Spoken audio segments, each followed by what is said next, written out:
D.B Cooper, the man who walked out of the sky. On November 24, 1971, the day before Thanksgiving, airports across the United States were crowded with people trying to get home. Families carried hope of loved ones coming together to celebrate. Businessmen rushed to finish trips before the holiday. At Portland International Airport, nothing felt unusual. No alarms, no tension, no sense that history was about to bend slightly and never straighten again. At 2:35 p.m., a man approached the Northwest Orient Airlines counter. He was alone, mid-40s, maybe older. The man did not look dangerous. That was the first mistake. He walked through Portland International Airport like someone returning from a business trip, not someone about to rewrite aviation history about 6 feet tall. Average build, dark hair, neatly combed. He wore a black business suit, white dress shirt, thin black tie, and brown loafers. He looked like hundreds of other men traveling that day. He paid cash for a one-way ticket to Seattle. $40. He gave the name Dan Cooper. No one asked for ID. No one hesitated. It was 1971. What would you expect? At 2:50 p.m., Flight 305 boarded, a Boeing 727-100. He paid cash for a one-way ticket to Seattle. No hesitation, no nerves. No reason for anyone to remember him beyond his ordinary face and polite nods. Flight 305 was routine. 36 passengers, a crew that had done this route dozens of times. Nothing about the boarding process raised alarms. Nothing about the man in seat 18C stood out beyond how ordinary he seemed. The quiet confidence he carried was, in retrospect, a warning no one understood. At 2:50 p.m., the plane lifted off. He seems relaxed, observant, quiet, plodding. Flight attendant Florence Schaffner noticed him because he was polite. He smiled when she brought the drink. He tipped her. He didn't flirt. He didn't complain. He didn't stand out. Didn't seek attention. A few minutes after takeoff, Cooper handed Florence a folded note. She glanced at it, assumed it was a phone number, and slid it into her pocket. That was common. It happened all the time. Cooper leaned slightly toward her. "Miss," he said calmly, not raising his voice, "you'd better read that. I have a bomb." Florence opened the note with shaking hand and a heart full of hope that maybe this was just a sick joke. It was written in all capital letters. The handwriting was steady, controlled, not rushed, not shaky. The message was direct, no exclamation point, no theatrics, just a fact. She read it again, then again. Her smile vanished.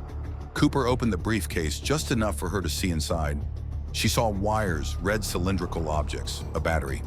She didn't know explosives, but she didn't need to. The message was clear.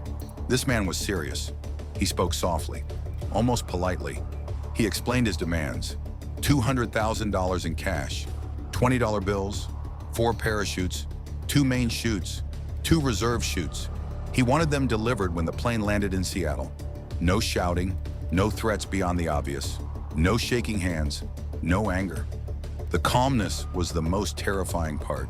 There was no emotion, no anger, no excitement, no panic. Just slow, deliberate clarity. Florence took the message to the cockpit. The captain, William Scott, immediately contacted air traffic control. Air traffic control contacted the FBI. The FBI contacted Seattle police. Banks were ordered to gather cash. Parachutes were requested from local skydiving schools and military reserves. The plane was instructed to circle Puget Sound while arrangements were made. Cooper remained in his seat. He drank another bourbon. He smoked more cigarettes. He asked Florence to relay messages to the cockpit. He corrected minor details. He was precise, calm, patient. At one point, he paid for his drinks. As the plane circled for nearly 2 hours, no one on board panicked. Cooper never raised his voice. He never touched anyone. He never moved toward the cockpit. He behaved like a man in control, confident that everything would go exactly as he planned. At 5:39 p.m., Flight 305 landed at Seattle-Tacoma International Airport. The runway lights cut through the rain. The plane taxied to a remote section of the airport. Police vehicles surrounded it at a distance. Snipers waited, though they were never used. A Northwest Orient employee delivered the money. $200,000, $10,000 $20 bills. Each bill's serial number recorded. The money was placed in a bank bag. The parachutes arrived next. Cooper inspected them carefully. He rejected one main parachute, chose another. He selected a reserve. He noticed that one reserve parachute was a dummy, sewn shut for training. He ignored it. Then Cooper made a move that changed the entire case. He allowed all passengers to leave the aircraft. Every single one. No one was searched.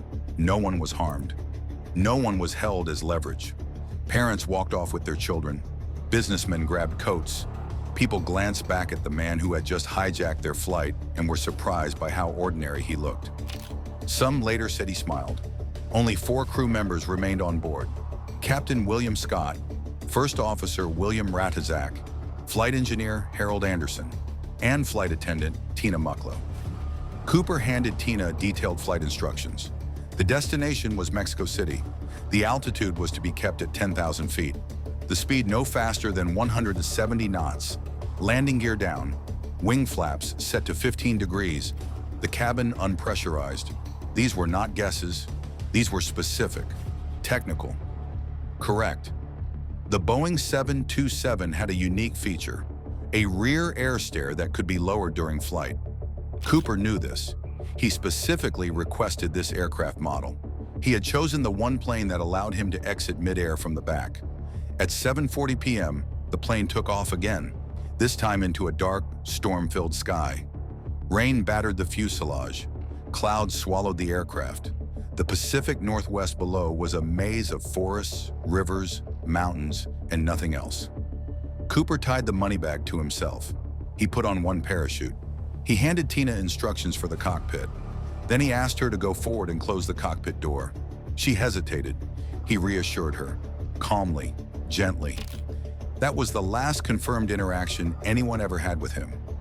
At approximately 8 p.m., somewhere over southern Washington, the crew felt a sudden change in pressure. The aircraft pitched slightly upward. A warning light illuminated in the cockpit. He stood at the edge of the open cargo door, the night wind whipping around him. The city lights of Seattle glimmered below, a patchwork of gold and black. Below, the runway stretched like a thin ribbon, lights blinking in perfect rhythm. Every detail he had rehearsed in his mind for weeks now mattered. One wrong move, and everything, the money, the plan, the life of every passenger would end in chaos. Then he jumped. The night swallowed him. The wind tore at his clothes, slapped his face, but he moved with calm precision. Every movement had been calculated. His free fall lasted just long enough for adrenaline to spike, to make the moment feel eternal. Then he pulled the main chute.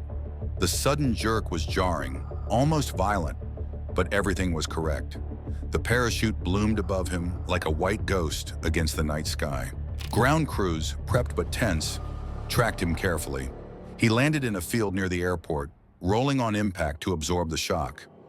No one screamed, no one panicked, just the quiet of a perfect execution. He secured the ransom, repacked the parachute, and vanished into the darkness. The rear airstair had been deployed. The plane continued flying. No one went back to check. They followed orders. They waited until landing. At 10:15 p.m., Flight 305 landed safely in Reno, Nevada. FBI agents stormed the plane. They found the rear stairs down, the cabin empty. No sign of Cooper. He had vanished. The assumption was immediate. He had jumped. Most investigators believed he was dead. They were wrong to be certain. The FBI launched an unprecedented search. Military helicopters combed forests. Ground teams searched ravines. Rivers were dragged. Parachute fragments were expected to appear. A body, anything. Nothing was found. Days passed, then weeks, then months. No body surfaced. No parachute washed up. No money appeared in circulation. No hospitals reported injured skydivers.